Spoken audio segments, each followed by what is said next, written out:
Ladies and gentlemen, esteemed visitors, today we address a basic principle that molds every path toward success. How we tackle adversity determines our eventual achievement. Adversity always crosses our path in the search of our aims and aspirations. Obstacles, disappointments, and uncertain times that try our will and determination. The way we face these challenges, the attitude we take, the behavior we do, and the resilience we show defines not just our character, but also determines the direction of our success. These pivotal moments are when our actual potential shows itself, when we bravely, clearly, and relentlessly negotiate challenges. Come explore with me the techniques and ideas that enable us to face difficulty squarely. We will explore the ideas of tenacity, adaptability, and fortitude that help people to transform failures into stepping stones toward achievement. Accepting obstacles as chances for personal development and education helps us to empower ourselves to come out stronger and more competent than before. Let us keep in mind as we travel this road that hardship is a roadmap to excellence rather than a roadblock. Developing a resilient attitude and using our inner power helps us to position ourselves to produce remarkable results and motivate others to follow in line. I appreciate you being here. Let's explore the transforming potential of confronting difficulty with bravery and will, and learn the secrets to releasing our full potential and attaining long-lasting success.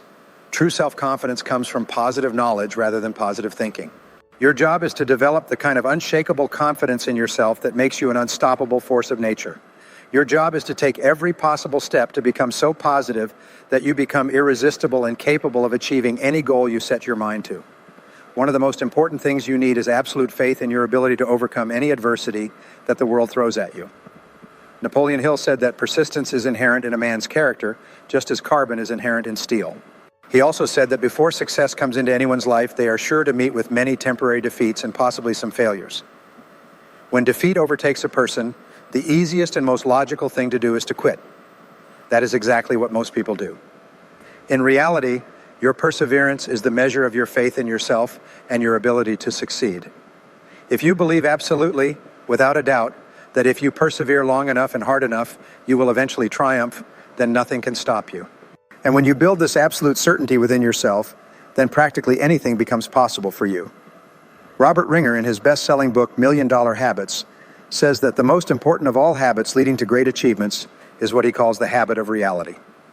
I choose to call this the principle of reality, and it is consistent with the experiences of men and women who have achieved greatness in almost every field.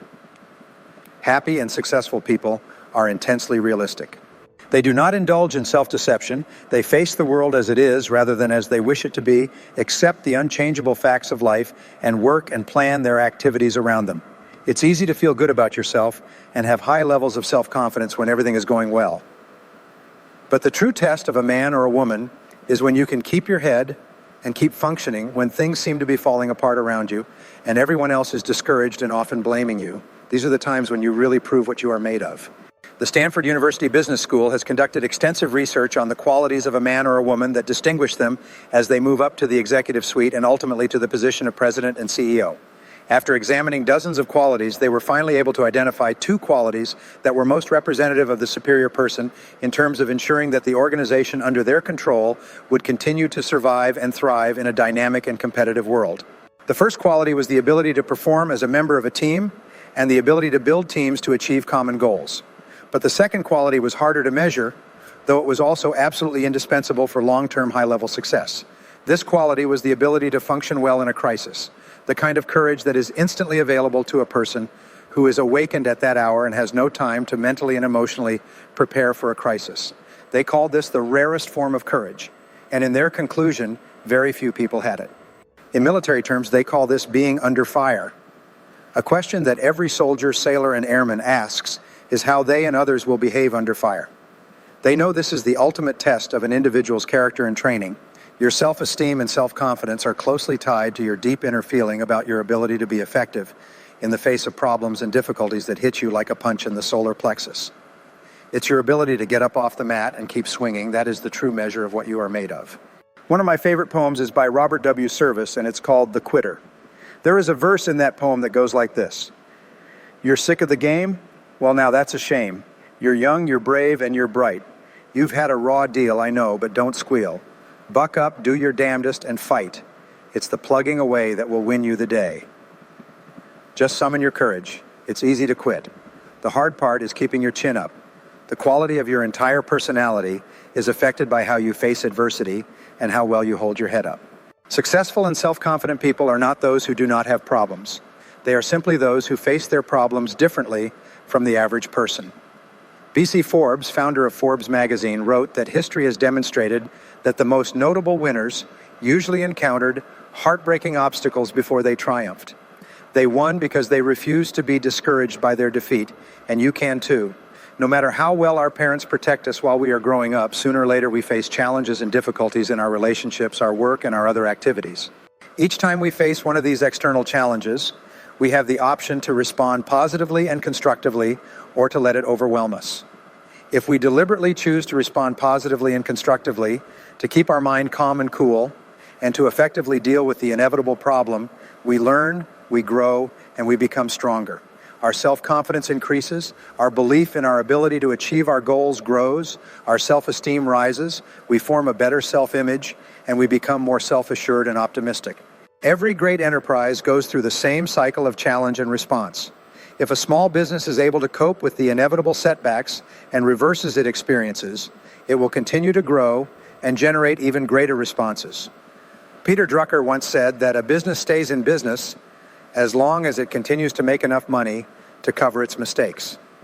A business consultant estimated that every 3 months, a small business faces a crisis that, if not responded to properly, could lead to the collapse of the company. You and I are similar to small businesses in many ways. Fortunately, our inability to respond will not lead to something as definitive as business collapse. But if for some reason we do not overcome challenges, but instead let them take over us, our self-esteem and self-confidence will diminish, and our ability to face subsequent difficulties will decrease drastically. As I mentioned before, almost everything that happens to you is determined by your response to life. Your responses contain everything you have learned and everything you have become. Thomas Huxley said that experience is not what happens to a man, but what a man does with what happens to him. Your life and everything around you are demonstrated in your way of reacting. It's not about what happens to you. That's why Stanford's study was quite clear when it stated that the demonstrated ability to function in a crisis is the absolute prerequisite for promotion to a higher position. In a way, what we are really talking about here is character. One of the goals of your life should be to develop your character to become a better, finer, and stronger human being. But character development, though essential for long-term happiness and well-being, is not as easy as it seems at first. You probably do everything possible to organize your life in such a way as to minimize or eliminate unexpected and generally unpleasant surprises that may occur. You use your intelligence, education, and experience to organize your life and affairs so as to avoid adversity whenever possible. You probably plan and prepare thoroughly in advance to ensure that everything goes well. At home and at work, you take special care with your health and the well-being of your family members. Almost everyone does this, except for those who are thoughtless and irresponsible. However, despite doing everything possible to avoid adversity, you experience it. Adversity still comes spontaneously to you. You tend to be surprised by adversity, and it happens despite your best efforts to avoid it. But even in the absence of adversity, you cannot develop your character. You cannot become a better person. You cannot develop resilience, perseverance, and character resolution. You cannot become the kind of person who enjoys high levels of self-confidence and the feeling that you can face and master anything that comes your way. You cannot make yourself stronger without the adversity that you consciously and deliberately avoid. You cannot develop the character that is the hallmark of the mature person. Caught in this dilemma, you only have one option that you can choose in advance to rise to the occasion. Ann Landers summed it up wonderfully with these words: "Expect trouble as an inevitable part of life, and when it comes, hold your head high, look it squarely in the eye and say, 'I will be bigger than you. You cannot defeat me.'" Frederick Robertson said, "It is not the situation that makes the man, but the man who makes the situation." It's not what happens to you, but how you respond to what happens to you that determines your whole life. In your responses are contained all the elements of human greatness or great depravity. Men and women are simply those who have responded well when things were wrong, and the rest is history. Dr. Abraham Selznick of Harvard is one of the few people who have ever conducted extensive research on the subject of disappointment. What he discovered when studying how different people respond to disappointment was that one could largely tell how high and how far a person was going to go in life simply by analyzing how they reacted when they faced frustration and setbacks in reaching their goals. Dr. Selznick found that the vast majority of people do not mentally prepare themselves for the inevitable disappointments that arise in life, and when they arrive, they tend to be taken by surprise and emotionally overwhelmed. They generalize disappointments and allow themselves to feel that by not having achieved them, they are not really very good at what they do. They often see these disappointments as indicative of their inadequacies and lack of competence. They easily become disappointed in themselves and lose the courage and confidence they need to move forward.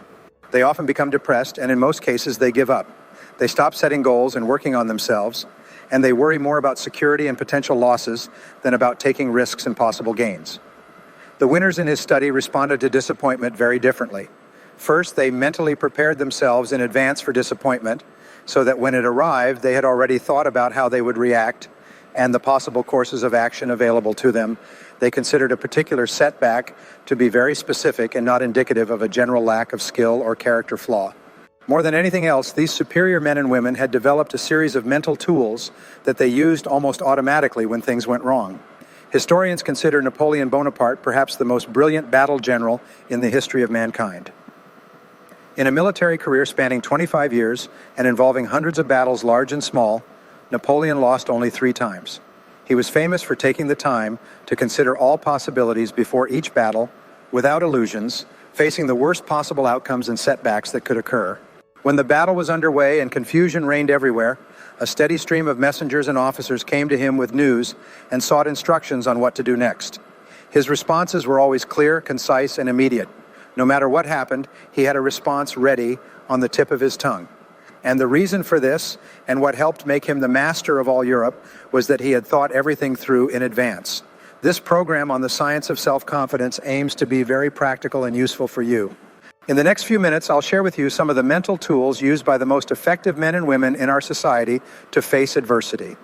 What I suggest you do is to turn them over in your mind and review them periodically until they become an automatic part of your thought processes. And when they do, I promise you will have taken a giant step toward becoming unstoppable and enjoying the high levels of self-confidence that are possible for you. The first mental tool is to reevaluate your entire attitude toward the concept of failure. You know that fear of failure is the greatest obstacle to success and happiness in adult life. It is learned and as a result can be unlearned, freeing you from the fears that hold you back and giving you the self-confidence that propels you forward. The starting point for eliminating this fear is to accept and realize that success is not possible without failure. Every success is preceded by failure. Great failures usually continue over a long period of time. Abraham Lincoln was considered one of the great failures in American politics. A man who lost his business, lost his girlfriend, and was defeated in elections time and again. However, by learning from each temporary defeat, he won the final elections and became one of the most important and respected presidents we have ever had. As Stanley wrote, "Don't be afraid to fail. Don't waste energy trying to cover up failure. Learn from your failures and move on to the next challenge. It's okay to fail. If you're not failing, you're not growing. Success is learned by failing, and no success is possible without it." Thomas J. Watson once received a visit from a young journalist who asked him how he could be more successful and faster. Watson, the founder of IBM, replied with these wonderful words, "Do you want to succeed? Then double your rate of failure." Success lies on the other side of failure. Every man or woman of great achievement has been at some point a magnificent failure. The greatest successes of our generation from our history books are mere stories of men and women who failed frequently enough to finally learn to triumph. In David Susskind's program a few years ago, there were 4 men who became millionaire entrepreneurs before they turned 35. During a break, they were asked to add up and calculate the total number of different businesses they had started or tried before they found the business where they made their fortune. It turned out that the 4 men had started an average of 17 businesses each, of which 16 had failed. But it was on average the 17th business that made them rich. Now, the obvious question is whether these young men failed in each of their business ventures, and the answer is clear. They were not failing, they were simply learning how to succeed. Their previous business ventures were the testing ground where they learned the lessons necessary to achieve financial independence, which was their true goal. Thomas Edison was the most successful inventor of the 20th century or any century, but Thomas Edison was also an extraordinary failure. As an inventor, he failed more times than any other inventor of his time. He failed thousands and thousands of times trying to find the right filament for the first electric light bulb. He failed thousands more times trying to find the right plant from which to extract natural rubber. And in his laboratories at what is now known as General Electric, he gathered some of the best scientific minds of the time so that they could dramatically increase the number of failures. You see, Edison knew that success is a numbers game. It's based on smart effort and the law of averages. If you try enough different things in enough different ways and learn from each trial, you will inevitably succeed. Fear of failure, on the other hand, causes people to try fewer and fewer things, thereby reducing the likelihood of achieving something significant. In the same year Babe Ruth hit more home runs than any other batter in the USA, he also struck out more than any other batter. When he swung, the bat swung with every ounce of force he had. It often whirled and fell to the ground as a result of his efforts. But he also set an American baseball record that wasn't broken for decades and became a legend in his time. Your job is not to fear failure or avoid it so meticulously that you also avoid success. Your job is to move forward and take smart risks, thinking them through beforehand and learning from all of them in hindsight. Zig Ziglar says you can tell how tall a building will be by the depth to which they build the foundations. The height you reach in life will always be determined by the depth of your personal foundation, which is almost always the quality and quantity of your failures and what you have become as a result of them. Napoleon Hill wrote, "When defeat comes, accept it as a signal that your plans are not sound. Rebuild those plans and set sail once more toward your coveted goal." And Dale Carnegie wrote, "The successful man will profit from his mistakes and try again in a different way."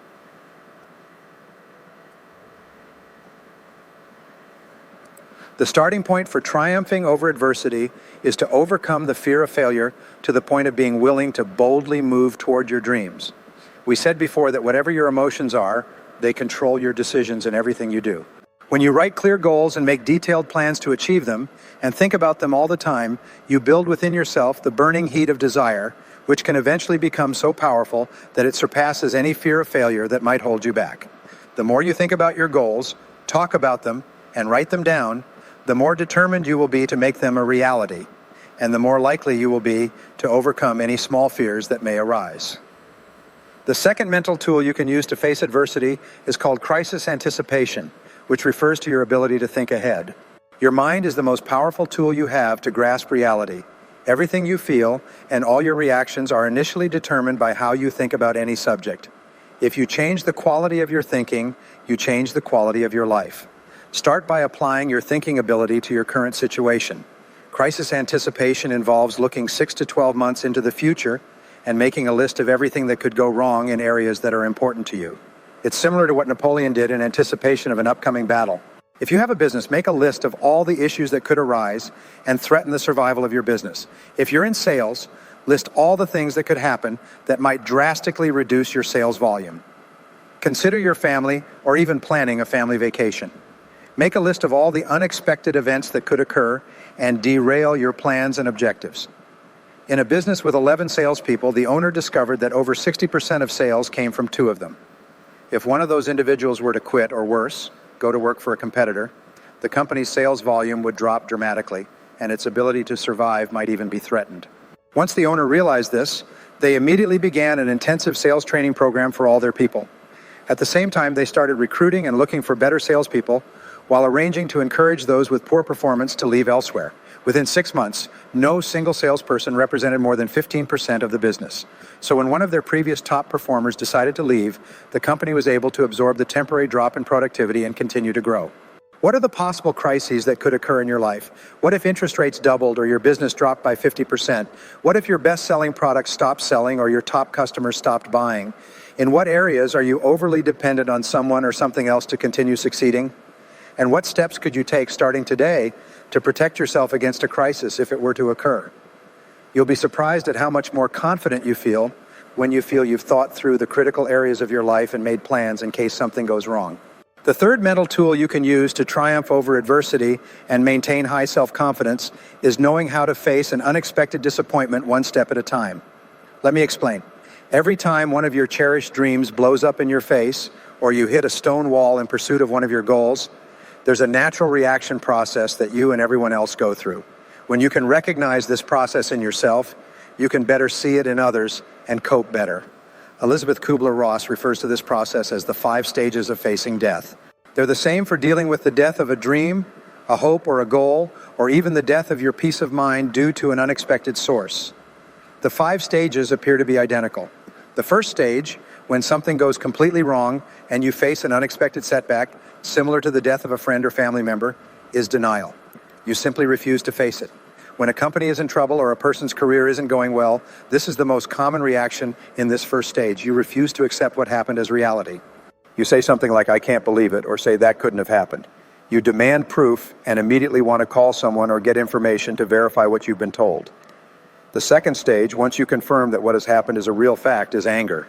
Anger is triggered by a feeling of pain or fear, especially in the face of uncertainty or the unknown. Losing a major client and what that could mean for your results immediately generates anger, the tendency to lash out. You get angry with yourself, with the client, and with your competitor.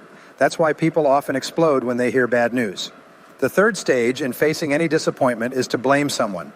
As a result of childhood conditioning, it's almost an automatic response for us to seek someone to blame when something goes wrong.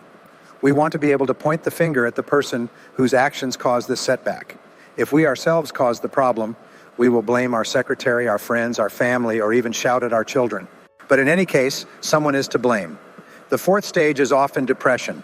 Especially in the case of death, but also in the case of a major loss, you tend to feel depressed and a little desperate. You feel like a victim. Your self-confidence plummets and you think, what's the use if you're not careful?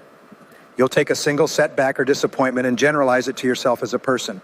You'll feel that this setback means a major flaw in your personality or your ability. The fifth stage of disappointment is when the lights begin to come back on. This is when you accept full responsibility for what happened. At a minimum, you accept responsibility for your responses, for how you react to the situation. You start exercising a certain amount of self-control and self-mastery. You accept the disappointment as a fact and decide that it's no use crying over spilled milk. You tell yourself something like, well, what can't be cured must be endured. Once you've accepted responsibility and turned your gaze to the future, to what can be done rather than what has happened, you move on to the final stage, and that's the action stage. You consciously choose the future over the past. You become more solution-oriented than problem-oriented. You start looking for the valuable lesson you can learn from this situation. You start thinking about how you can minimize the damage and maximize the opportunities that may arise from this setback. Friedrich Nietzsche, the philosopher, is famous for having said, "What doesn't kill me makes me stronger." You know that the only antidote to negativity, worry, and low self-esteem is positive, decisive, and constructive action in the direction of your goals. As soon as you get busy, your self-esteem and self-confidence will begin to increase again. You start feeling more in control of your emotions in your life. You stop making excuses and start making progress. You begin to think about how you can capitalize on this situation. And the most important thing you can do when facing any setback is to deliberately move through the 5 stages as quickly as possible. Ultimately, you triumph over adversity if you have clear values, clear goals, and clear plans. You gain full control over your mind and your thoughts if you decide to persist no matter the odds, no matter what happens, until you succeed. Recognizing that perseverance is a form of courage. It's the courage to withstand adversity and disappointment, and it's the quality that ensures you will ultimately succeed. Calvin Coolidge, President of the United States, summed this up when he wrote that nothing in the world can take the place of persistence. Talent will not. There is nothing more common than unsuccessful men with talent. Genius will not. Unrewarded genius is almost a proverb. Education will not. The world is full of educated derelicts. Persistence and determination alone are omnipotent. Persistence is self-discipline in action. Every time you exercise self-discipline to persist through adversity and disappointment, your self-esteem increases.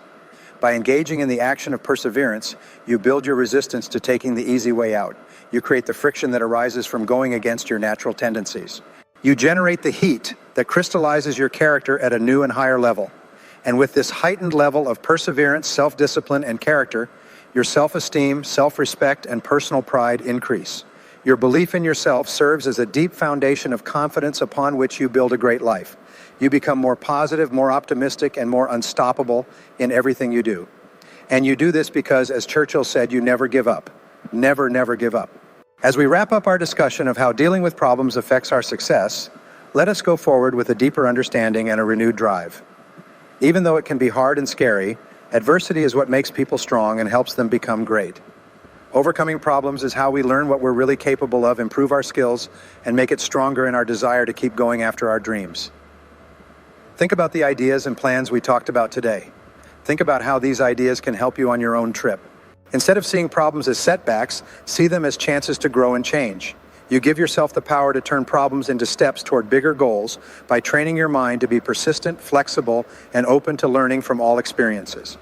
As you leave today, I want you to remember that problems can be used to help you grow as a person and as a worker. Being strong, brave, and determined are traits that will help you move forward, even when things go wrong. Remember that our success and legacy are not shaped by the lack of obstacles, but by how we deal with them. Thank you for taking the time to read and share. The ideas we've talked about today should help you have a future full of strength, success, and reaching your greatest goals. Let's keep going through hard times with unwavering determination, knowing that the problems we fix are what make our way to success.